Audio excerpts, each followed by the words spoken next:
Welcome to the Virtual Forensic Science Laboratory, a state-of-the-art facility dedicated to the scientific analysis of evidence collected from crime scenes. This laboratory plays a crucial role in criminal investigations, paternity disputes, missing persons identification, and various legal proceedings. Today, we will take you on a guided virtual tour of the laboratory, exploring its specialized sections, advanced instruments, and cutting-edge techniques used to uncover the truth hidden within forensic evidence. As we begin our journey, we enter the reception and evidence handling area. This is where all materials collected from crime scenes arrive.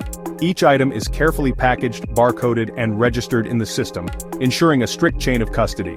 Maintaining evidence integrity is critical, as even the smallest error can compromise an entire investigation.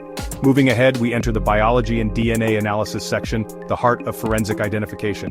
Here, experts analyze biological samples such as blood, saliva, hair, and tissue. Advanced instruments like polymerase chain reaction (PCR) machines amplify DNA, while DNA sequencers decode the genetic information to generate unique profiles.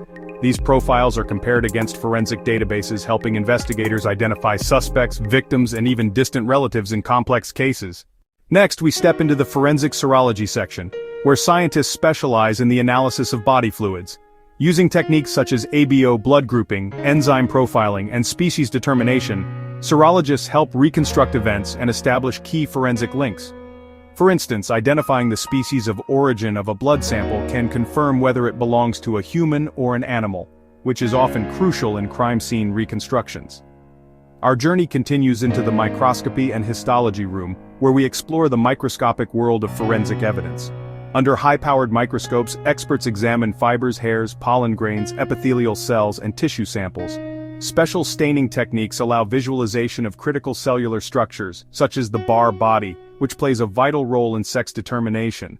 This section bridges the gap between cellular biology and forensic investigation, helping experts interpret trace evidence often invisible to the naked eye. We now arrive at the forensic toxicology section, where experts investigate cases involving poisons, drugs, and toxins. Using sophisticated instruments like gas chromatography mass spectrometry, GCMS, and high-performance liquid chromatography, HPLC, toxicologists detect and quantify harmful substances in blood, urine, and tissue samples. This section is especially significant in cases of suspected drug overdose, accidental poisoning, and chemical crime investigations. Our next stop is the ballistics and firearms section, where firearms, bullets, and gunshot residues are analyzed. Experts use comparison microscopes to match bullets to specific firearms by studying rifling patterns and unique marks left on projectiles.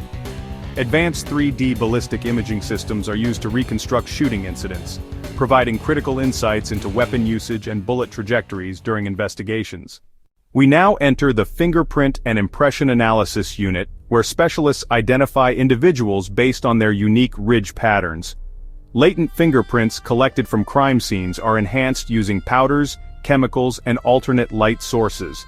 The prints are then analyzed using the Automated Fingerprint Identification System, AFIS, which rapidly matches them against national and international databases.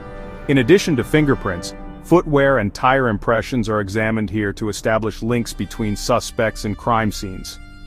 The tour continues into the Digital Forensics and Cybercrime Laboratory, which deals with crimes involving technology.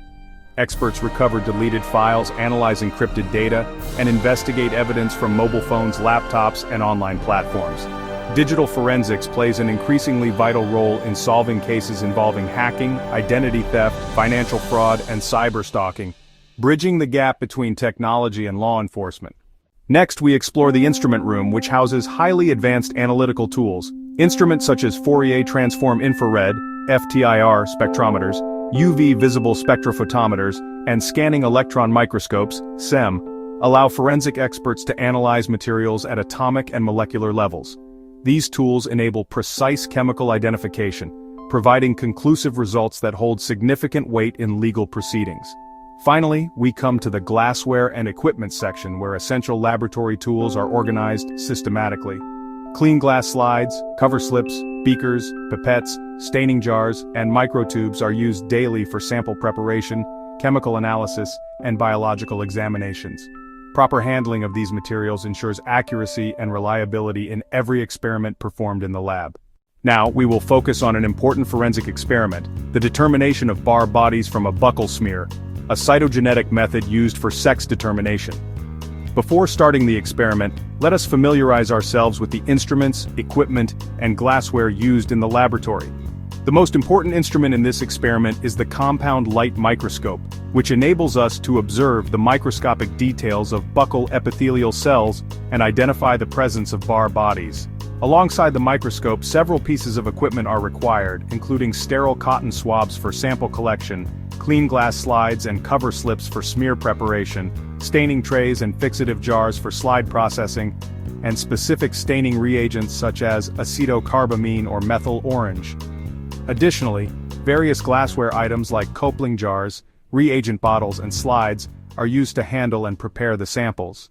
Now let us understand the principle behind this experiment. The Barr body represents an inactivated X chromosome in the cell nucleus. Since females possess two X chromosomes, one undergoes condensation and forms a Barr body, which appears as a small dark-stained spot along the periphery of the nuclear membrane. Males having only one X chromosome and one Y chromosome generally lack Barr bodies. This fundamental cytological difference forms the basis for sex determination using buccal smear analysis. We now proceed to the experimental procedure. First, a buccal smear is prepared by gently scraping the inner lining of the cheek with a sterile cotton swab to collect buccal epithelial cells.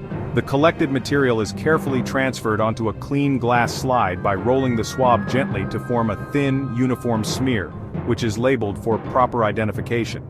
Next, the prepared smear is placed in a fixative solution to preserve the cellular structures, followed by staining with acetocarbamine or methyl orange, which enhances the visibility of nuclear components. After staining, the slide is washed gently, air-dried, and mounted with a cover slip for microscopic examination. During microscopic observation, the prepared slide is placed under a compound microscope and carefully focused. Under high magnification, the buccal epithelial cell nuclei are clearly visible. In the nuclei of female cells, a small dark-stained drumstick-shaped spot is observed at the edge of the nuclear membrane. This is the Barr body. In contrast, nuclei of male cells generally lack this distinct spot. Finally, we interpret the results. If a Barr body is present in the nuclei, the sample is identified as female. If absent, the sample is interpreted as male.